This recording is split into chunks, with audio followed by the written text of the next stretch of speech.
Welcome to Top Advisor Marketing, where you will learn how to become a prolific online influencer, attract more ideal clients, and grow your practice. Brought to you by Top Advisor Podcasting, a done-for-you podcasting solution built just for trusted advisors.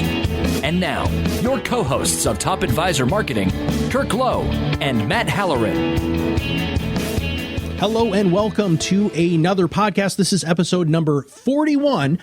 Reinventing the Client Experience with Jennifer Goldman, and of course with my co-host Kirk Lowe. Jennifer Goldman has amazing experience when it comes to operations. In fact, she is a business operations expert. She's going to talk a little bit about our company, and what we're going to really focus on today, though, is what is client experience and why is it so difficult to reinvent? So Jennifer, welcome to the show. Thank you. I'm so glad to be here, especially on a Friday. Absolutely. Woo-hoo. Yay, weekend. All Yay. right, so let's give people food for thought here, Jennifer. Let's define what a client experience means so that we're all on the same page from the beginning. Absolutely. So to me, the client experience is every interaction that your firm, your people have with the client. So it includes the online experience, which is what the client views when they go to your website, even going into, let's say, a portal of some sort, what they experience when you're emailing them, what they experience from walking into your office or meeting with, what they experience from receiving communications. So again, to us, the client experience is very comprehensive, and it's every aspect of what the client experiences in working with you. So why is it so difficult to build this out? Why do advisors have such a problem delivering a really great client experience? Well, first of all, you look at your client base and you realize there's different segments. Like some firms, if I ask them, what are your segments of clients? They might say, I have younger, middle-aged, and older. Others might say, I have divorced or business owners. So one of the things about looking at your client experience is you realize you probably have to give a different experience to different segments of clients. And then when you look at your segments, you start to get lost in that complexity. So I think, and we can keep going down the list, but that, is one of the reasons why it's so difficult. The other thing is when you're thinking about your client experience, I'll be honest, some firms don't find that to be an indirect revenue generator. Like they feel that that's something that maybe can be put on the table and put aside for a while. It's really hard for a lot of business owners and advisors to justify the time it takes to really sit down, carve out some time and think about your current client experience, kind of put yourself in that client's shoes and then draft it out and really pick it apart and make it better. I was just on the phone with a client this morning, right before the podcast. He's out in Baltimore, and they just did this huge client event at this Baltimore Industrial Museum, and all of the clients who went were fantastic and had such a great time, and they took a whole bunch of pictures. So I was on the phone with his assistant today, and she said, well, Matt, if we post those pictures, there is a huge segment of our business that was not invited. How do we handle that? So as a business operations expert, how do you recommend that, because of you were just talking about different clients and multiple segments? I still would post the pictures, if that's what you're asking me. I mean, I understand that maybe it represents one segment of clients, but it represents that you're communicating with clients, that you're giving them a nice, great atmosphere to experience your firm. So I guess I wouldn't hesitate showing one segment of clients and a series of pictures. I don't think people are going to notice that as much as they're going to notice that somebody was having fun, and that you're out there communicating. And, the hope is that those that weren't invited, there's another venue for them to have an experience with your firm. Absolutely. That you haven't excluded them. Right? Good. Well, okay, I was on the right page with that. All right, so let's continue to flesh out the building out your client experience. When you go through, I think I'm glad you asked me about what the definition of client experience is, because a lot of firms think it's the online experience, it's the portal. So a part of the client experience is the technology. Maybe it's receiving email from you. Maybe it's an email drip newsletter, your website, and so forth. But what another problem about the client experience is all that tech you're using that you're putting in front of them. It's scattered. It may not seem organized. And so you really have to spend a little bit of time thinking about that. And again, that's not an advisor's highest calling. So the advisor's highest calling is sitting with those clients and really solving their problems, giving them financial goals, and bringing clarity. It's not looking at their tech tools. So right. I think that, stops people in their tracks. Do you help advisors with that, Jennifer? I always found that was such a difficult thing to consult because they did have so many different things that they were offering. They had Riskalyze and they had Everplans and then they had e-money and then they had, some other thing, Wealth Vision or their LPL login. How do you even begin to have them consolidate that stuff so it is a real smooth technological experience? Yeah, you really have to actually coach them out of stepping out of their own shoes and into a client's shoes. And sometimes what I'll tell them is to lean on a staff person if they have staff and let the staff person show them the experience that's being shown to the client. It's about somebody else showing the advisor the experience versus telling the advisor, go sit down by yourself and look at it yourself. There's a bias. So I don't think, we absolutely do help with that. But I think, again, it's the visual showing, but asking them, take a step outside and now pretend that you're that client and going through this experience. How are you reacting to it? What do you think? Awesome. I know that I'm making it sound so simple, but it is. I make it sound really simple because it is. And you're right. It really is. To me, it is. Yeah. To me, it is. Yep. All right. So what are some of the other parts of building this out? Because so we just talk about, segmentation, different clients, this whole idea of, multiple streams of technology that might not be user friendly. What else makes it difficult to build out this client experience? Well, you cannot get stuck in the analysis paralysis mode. I mean, you have to really, when you're going through and working on your client experience, there is a lot of moving parts. So if you get stuck on a segment of the experience, let's just say the client walking into your building and what that experience is, you might get just stuck at the lobby and start picking apart the things you'd want to change. You have to start slow and move forward and make progress. So what I mean by that is when you're going through the client experience, just start writing down what the experience is, or start somehow whiteboarding, like grab markers and grab paper, but always move forward. Don't get stuck on the things that you don't like about your client experience. Just document what the client experience and flow is. Again, taking it from different aspects, right? What's the client experience from coming to your office for a meeting? And just write that down. Again, don't pick apart what you don't like about it. And don't be so critical. Just write it down or whiteboard it. What's the experience of going to your website? What are the click steps to get to certain things? Again, just write it down. Don't be critical. I think advisors are amazing at doing deep dive analysis, but this is not the time to do that. Top level. Gotcha. So, Kirk, where are you at with all of this? I'm thinking about a story. Sometimes I feel like it's difficult for advisors to get the perspective on what client experience really is. What does it mean? And, people say, well, let's look at it through your client's eyes. So it's not always easy to do. But I got a quick little story here that may shed some light if you're struggling with that. And when I think about, I was talking to somebody about 2 wine regions that are close to where I live in Ontario. And everybody's saying, all the California people are saying, yeah, right, those aren't really wine regions. But they're 2 pretty big ones. By big, I mean at least 12 wineries in each of these areas. So I was talking to somebody today, they're saying, whenever I go to this region, I always come back with a case of wine. And there's this one winery that I always buy a lot from, and it's such an incredible experience. I love sitting in the vineyard. The food there is really great, and it's such a wonderful experience. And so how's the wine? Well, it's good, but there's probably better wine other places, clearly, but it's good. But that experience is what they remember, and sometimes it's why they drink the wine. And I think advisors need to think about that. How do we create experiences that make people not always so focused on exactly what we do, but they do it because they love working with us? And if you can figure that out, I think that's the ultimate outcome of inventing, or in a lot of cases, reinventing the client experience. Does that make sense? Absolutely. It's the feel. It's the feeling that they have. And that's what they revisit when they leave, and they might be talking to somebody and somebody mentions something and that feeling resurrects itself, and it should be a happy, good feeling. So it's not the deliverables and it's not the website, and it's that feeling that they're relating to. So there's kind of different categories.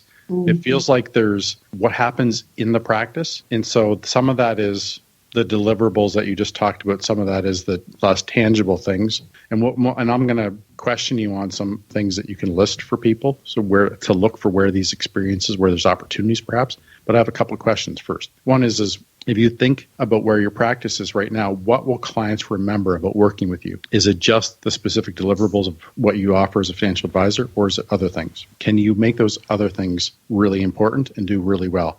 and not a whole bunch, because Jen's going to talk about that in a little bit, so I won't get into that. But so, Jen, can you list a couple of client experience opportunities that advisors can think about when they're working, or that clients would think about with advisors? I hate to bring this up, but I am a mom of two. And I will tell you that there's some advisors that love having candy on the tables. And maybe this is old school and I'm bringing up something everybody knows, but that little sweet touch when a client comes into that room to talk about something that probably is very overwhelming and they're greeted with some yummy, happy things. It's like that, I don't know if you've seen that commercial with the gummy bears and the people are around the corporate table, but they're talking like little kids as they're eating them. Yeah. So I know that's a tiny little example but of they an got experience. Really candies, right? Yeah, like candies. And then there's others that are like, oh, I won't serve candy because that's, I'm into health, right? So they have like a really healthy, high protein items. And that's fine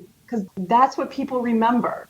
Again, you're right. It's not necessarily the deliverables. It's that feeling of being welcomed. Or another is like I walked into an office where it felt like I was in my family room. I can't get that out of my mind. And I realized as I left, and I'm a little bit of a tech junkie, I didn't see any technology. I just saw a family room. It made me feel warm and cozy, like I wanted to lay down on a couch. Those are the things that people remember and experiences. And I know that's walking into an office. So what example can I give online of an experience? How about the lack of an experience? An online experience is not coming to your advisor's website and seeing 5 different ways you can log into 5 different portals. Or sterile calculators. An hallelujah there, because see that one all the time. All the time, right?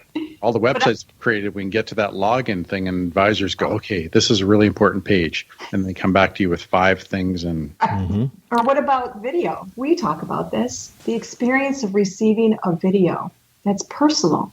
There's some advisors that actually don't type an email message. They do it in video form. You got to get used to being on the camera, right? And doing a quick video. But think about that experience that's coming to the client. There's a service out there that for advisors to do that, and I can't remember what it is, but I'm going to find out. That'd be a great one to blog post. Put it in the show notes. Yeah, I'm going to find it. Jennifer, you just said 2 things that I want to come back to. Number one, it feeling like you were in your family room and you realized there wasn't any technology around. Something that's always driven me batty is walking into an office and having a large screen TV with CNBC on.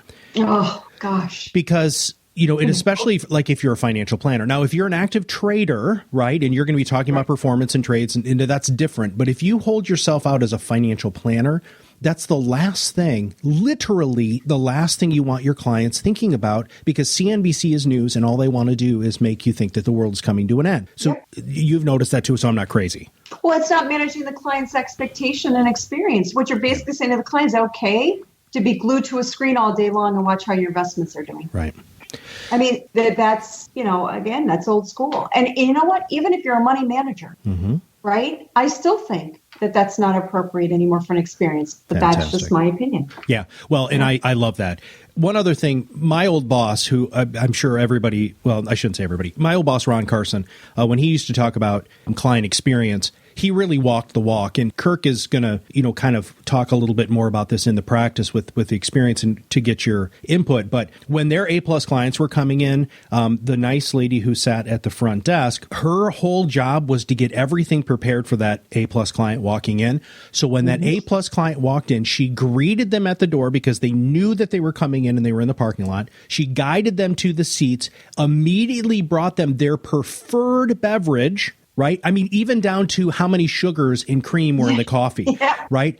And I'm going to tell you a very quick story, and then we'll get back on track. So a woman came in and she was very, very distraught. She was an A-plus client. And so the director of First Impressions, what Ron used to call him, said, why are you so distraught? And she said, well, because, we got a new puppy and he just chewed up a whole bunch of stuff. And so while Ron was meeting with this client, she ran out to a local pet store and created a little doggy bag, literally, of chew toys. And when she came out, she handed this client the chew toys and said, well, let's hope your puppy chews on this instead. You're talking about client experience.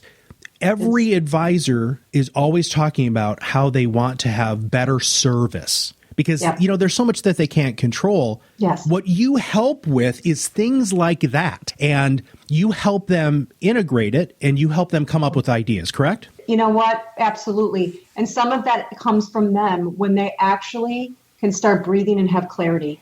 Like, I think the advisors have great ideas of what to do. It's just that they're stuck in the weeds of so many things that they're juggling and so many things that they should really just be eliminating out of mind and sight. So absolutely. Yeah. I know a guy that used to send to anybody, if he found out a client was sick, they would send soup. It came with like a ladle and the chicken soup and something else. I'm like, that's brilliant. Fantastic. Just brilliant. Yeah. And those are the things that you're right, that matter and that are talked about, not the performance.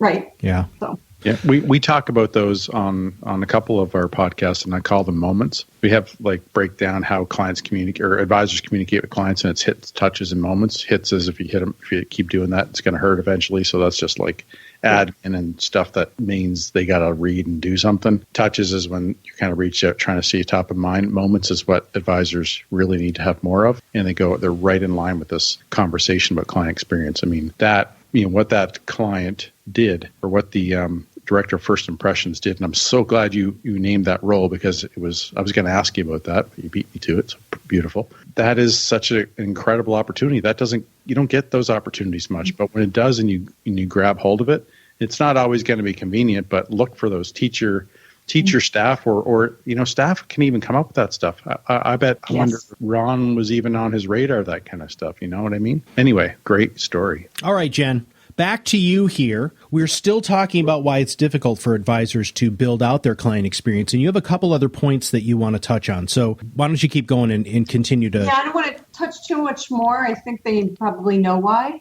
We don't want to overwhelm them at listening. I think the last couple are just this idea of building by consensus. When they're working on the client experience, they want everyone to buy into any possible ideas and changes at the firm. Mm-hmm. And if you have a very large firm, that's not so easy. So I think, again, this just goes back to my comment before. When you're working on the client experience, you're really thinking about it, start drafting and writing out what it currently is. Don't pick it apart. Don't criticize it. Don't find the flaws. Just whiteboard it and then work on new ideas. And that's where you can bring people together in pods. So maybe it doesn't have to be consensus, but it can be different pods of people for different parts of the experience. Fantastic. So progress over perfection, right? Yes, correct. Now we say that you're going to wave your super magic wand here, and they have implemented this amazing client experience. What are some of the things they can see, feel, taste, touch that are outcomes of really putting the time into this? Yeah, and some of them are metrics and some of them are just feel. Just like, again, you're trying to get the client to have a feeling, right, or a moment, like Kirk said. Naturally, the outcome is you will attract more clients. I think that your story of the puppy toys is just an amazing example, because that woman absolutely raved about that firm to her friends. There's no question, and probably did it over and over again, enough that I'm sure a few of them picked up and reached out to that firm. Absolutely. Okay, so that's just a given. So while you feel happier because you've just worked on your business and giving your clients a better experience, that happiness also leaves the doors. It gets out of the office and into the community. And so it attracts. So you attract by giving better moments. Let's use that word, right? You attract just because you feel like you have more clarity about giving a valuable client experience. And so that happiness brings on more business, because people like to be around happy people, right? I think that's a given. Mm-hmm. If you've really spent the time on the client experience, in my opinion, it should be a lot less work in the office. So you should feel that you have more capacity, just a lot less work, because you find ways to cut out work that isn't valued, isn't needed. Energy boost. I love that one. Now, if I can get a guy to say, yeah, I feel more energetic, that's going to go down in history. Women will definitely say this more than men. But the fact is, it happens. Both, doesn't matter who you are. It's just walking in, though, Jennifer, right? I mean, when you not only know that you're about to see a great client and you're going to give them an amazing experience, you should be energized. You absolutely should. You should be having a smile on your face, and the team is ready to just do this amazing client experience. It changes the whole tone and the feel of the office, doesn't it? Totally. Without question. It's like that snowball effect, but in a good way, right? You do a little change here, called a quick win, and a little change there that makes things better. And while you're changing one thing, you're eliminating something else. And in the end, all of that just comes to this happy place. And again, I know that sounds so simple, but believe me, if you start on this, you almost actually, as you start to do this and you make these little quick wins and changes and improvements, you will start to be addicted to that fun and that energy and that boost. You'll start to love the fact that you have more clients walking in the door. And then that snowball just runs out, and it's amazing. And what it does too, another outcome on the flip is if you do this properly and you spend time, what I call continuously improving, you should have less tech, you should have less to do, less to manage, which that alone gives another boost of energy. Oh my God. Every advisor in the world's ears just perked up. And what you just said there, wait a second, less people to manage, less stuff to manage, less people. Yeah, this really is a solution, everybody. And everybody needs to lean on Jennifer. If you have not connected with her on LinkedIn, if you haven't checked out her website, she has got so much great information there to help you grasp this, to break it down into bite-sized pieces. I love that you said continuous improvement. That's the Japanese principle of Kaizen, right? Slow, gradual, continuous improvement. And it's not a light switch, everybody. It's not, I'm just going to turn client experience on. No, you have to. It's like a muscle, right? It's like a training for a marathon, right? You don't just go out and go couch to marathon. You go couch to 5K, 10K, half marathon, right? This is the same thing. And that's what Jennifer's saying is find those little wins, find the little things that you can do that are going to make your clients happier and your staff feel like they're doing a better job. And that changes the whole thing. That's exactly right. And that's exactly goes back to the points at the beginning. No analysis paralysis. Don't, as you're writing things out in whiteboarding, do not pick apart what you don't like yet and go for little quick wins. Start there. That gets the staff energized too. So then they'll start helping. So again, baby steps. So we've blown everybody's mind with all of these magnificent things that they're supposed to do. We've opened their ears to understand that this is something they have to do in order to really become unique and different within their community and to provide the service that so many advisors tout that they are so much better than other people. How do they get started? What is that first step? I guess there's two ways or two choices, in my opinion. One is if you do not have a client advisory board, get one. And if you don't know how to do that, Steve Werging and other consultants out there are more than happy to help you do that. But that is so important to line up an advisor. It takes time to kind of pick out maybe your top 5 or 6, no more than that. Don't start big. Different types of clients kind of represent your whole client base and that want to be engaged and want to help you. All right. So that's really important. And then the other thing is, I keep saying whiteboarding. Grab the markers, grab the paper. Try to make it fun. You have big glass windows, use the glass markers. Whatever it takes to stand up and start identifying what your current client experience is.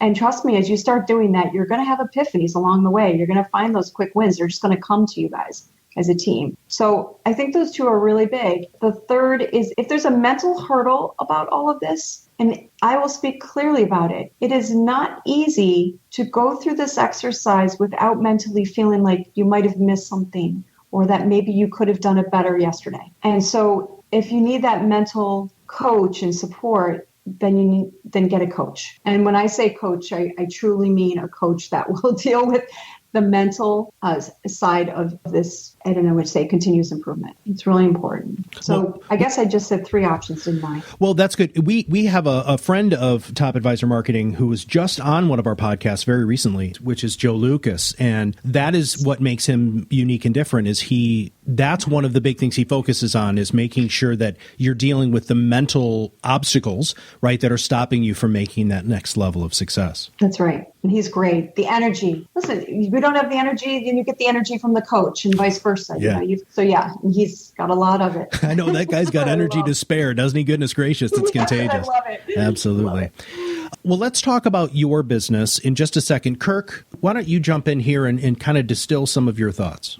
Well, first of all, Jen, did you mention your blog post that you wrote? I did not. Next. Maybe now would be a good time. Yeah, I guess I should answer Matt's question first because that's probably where he's leading you. And he doesn't like it when I start doing his job for him. Sends me nasty text like, "What are you doing, man?" this is so simple, how you guys have defined it. And I'm sitting there, I'm learning a lot and thinking to myself there's a couple of things that I can relate back to our business. For starters, that, Matt and I, since we started working together, we've been doing this podcast for over a year, but we started actually working together. And Matt left coaching for us to work together, do marketing, podcasting, social stuff for advisors. And we've created a lot of momentum. And one of the funnest things in creating that momentum that we've done is we've simplified our business in a lot of ways that I really struggle to just go out and do. And Matt's been kind of that extra, don't even think about this, just do it. And we started simple and we're trying our hardest to keep it simple, but we can't turn off the ideas. Can't turn off how much momentum is happening. But one thing that you can't do in your business is you can't start and stop that roller coaster. I've learned that lesson the hard way. And this is just another example of just decide to make some changes in your business and don't look back, but take the simple right steps that you guys discussed today. I think that's huge. And I think if there's one thing advisors can get from this podcast, every time we do an episode, is just find one little thing that you can make a difference of and then use that to build momentum. I think momentum is probably one of the most underrated things in the entrepreneurial world, because we think that we can do 10 things all at once because we can see them. There's so much information. We know there's 10 things we got to work on. Don't know where to start. We try all 10 at once. Just find one thing, get better at, build momentum. That'll probably make an impact in your business, give you more time, more energy, something. Then keep going. And I think that's what Jen and Matt have been sharing here the entire podcast.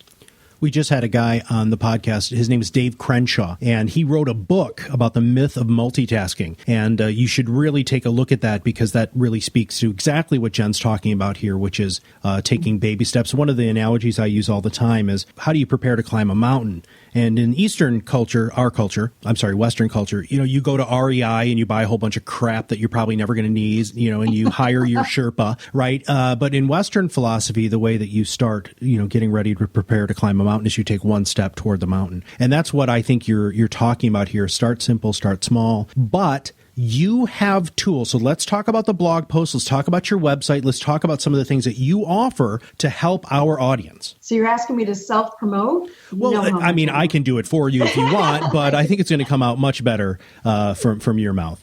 Maybe so. And I totally love that both of you just summarized the fact it's all about the baby steps and it's the momentum. I always tell people, don't talk about it, put it on your calendar and schedule the time. Yeah. And you schedule it reoccurring every month, every quarter. So that's, I know that sounds, again, something simple, but I find a lot of people don't do that. So the blog post, I kind of threw these ideas that we're going to talk about today and others in, it's called Pennywise Solutions. You can search for it on the blog on myvirtualcoo.com. And in there, I mentioned a client segmentation and servicing template that you could use. It's like a worksheet style that you could use. Some other ideas, some of these solutions that we're talking about. So again, it's all there in that blog post. And then there's other items on the DIY page, but I don't think they pertain as much as this. From there, if there's more that you want to talk about or learn about or pick my brain, we actually have right on our site ability to book a call with us. We make ourselves completely accessible. So I'll put the link to that blog post in the show notes. Sure. It's myvirtualcoo.com. Chief Operating Officer. Nice. Yes, whatever you. I always say. It's Friday, but I have not been drinking yet.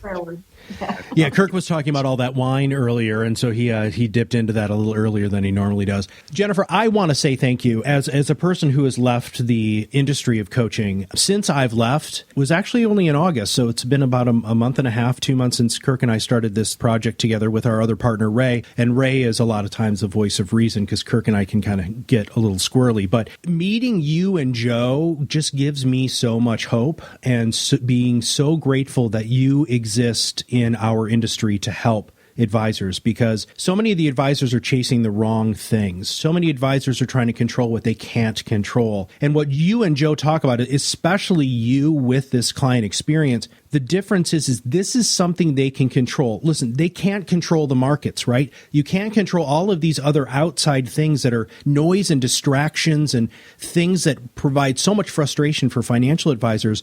but you can get somebody a cup of coffee. You can send them some soup when they're sick. You can do these little itty bitty things that your clients will absolutely remember. Something that I used to talk about a lot was calling your A-plus clients at lunch and just asking them how they're doing, because most of your A-plus clients are probably eating lunch with friends. And when they see your caller ID come up on the phone, well, they're going to answer it because this is your freaking financial advisor, right? It's like, holy crap, what's going on? Is the market dying?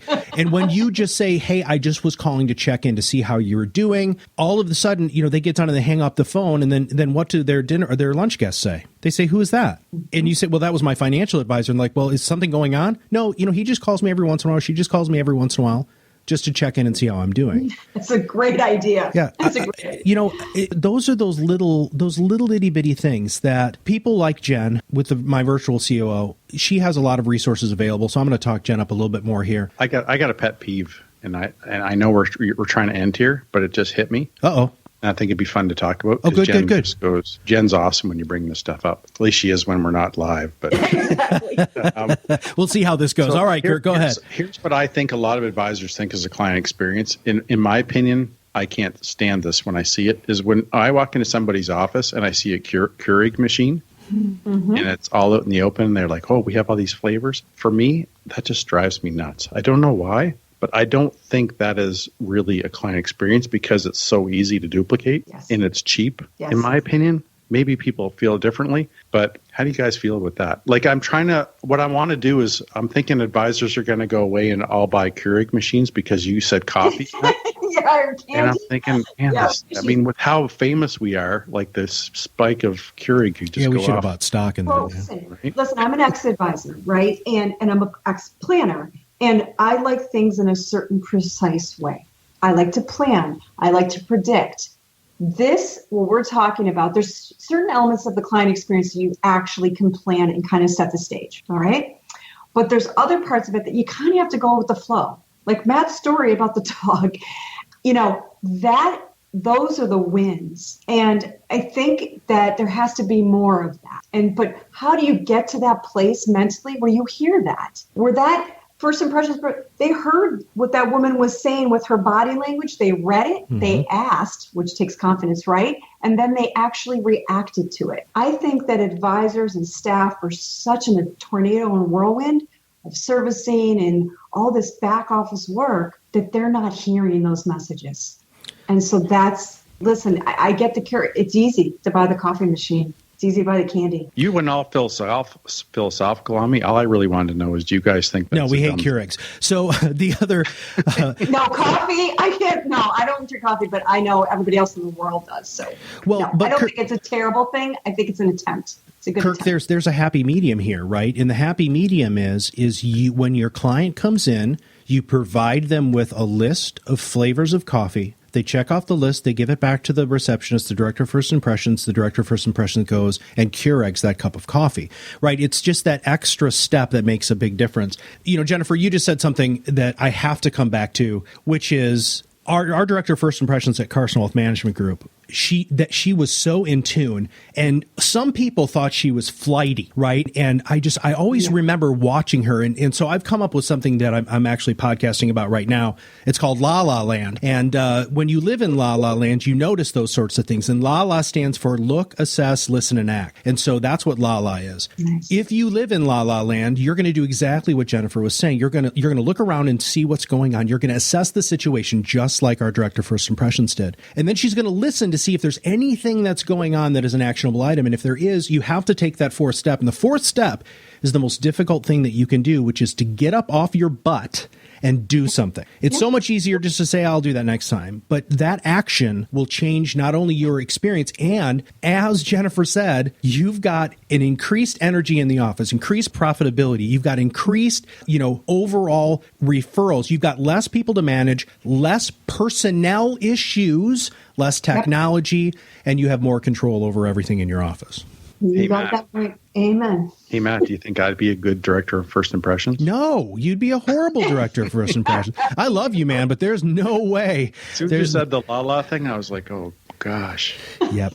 Now, you luckily are not the touchy-feely, warm and fuzzy person in our relationship here. was going to say. That would most likely be me. That's Matt. All right. So, Jennifer, any closing thoughts? Baby steps. That's all I can say. Get started and keep doing it. Fantastic. All right, Jennifer, thank you very, very much for being on our show today. It's been great, you guys, as always. Well, for Kirk Lowe, this is Matt Haller, and this was episode number 41, Reinventing the Client Experience with Jennifer Goldman, business operations expert. And pretty soon, we'll see you on the other side of the mic.